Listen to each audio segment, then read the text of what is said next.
Sino mag-aakala na sobrang mura lang ng sapatos na to? Ngayong magpapasukan, kailangan ng mga estudyante natin ng rubber shoes. Naku mga mommies, mag-invest tayo sa magandang rubber shoes ng mga anak natin. Kasi mas makakamura tayo kapag maganda yung quality ng sapatos na binibili natin sa kanila. Dahil buong school year, pwede nilang magamit pag maganda yung rubber shoes nila. Hindi required na laging mahal yung kailangan nating bilhin para sa mga anak natin. Kasi tingnan nyo, napakamura lang nito pero siguradong magiging komportable sila pag ito yung suot nila. Tingnan nyo to, sobrang mura pero siguradong komportable rin naman sila.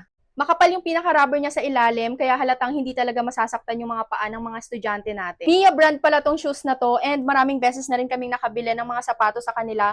So far, maganda talaga yung quality ng mga shoes nila. White yung napili kong color para sa pamangkin ko, and perfect din to para sa mga nagwo-walking, nagja-jogging. Kasi rubber shoes talaga yung dating niya. Tingnan nyo, napaka-cute, maganda yung quality, maganda yung design, marami ka ring color na pagpipilian. At tingnan mo pa lang, siguradong komportable na to kapag kasinuot. Nitong klase yung pinakasintas niya, and sa loob niya, halata mo talagang makapal, kaya siguradong komportable rin suotin. Yes, marumihin talaga kapag white yung binibili nating sapatos, pero alam nyo naman kapag white, kahit saan talaga pwede mo siyang eterno. Kahit naka-denim pants ka, kahit naka-shorts ka lang, kahit na anong kulay yung pantaas mo, pagka ganitong kulay ng shoes yung gagamitin mo, bagay na bagay talaga. Kaya mga mommies, kung naghahanap kayo ng rubber shoes para sa anak ninyo, yung link natin ilalagay ko dyan sa yellow basket.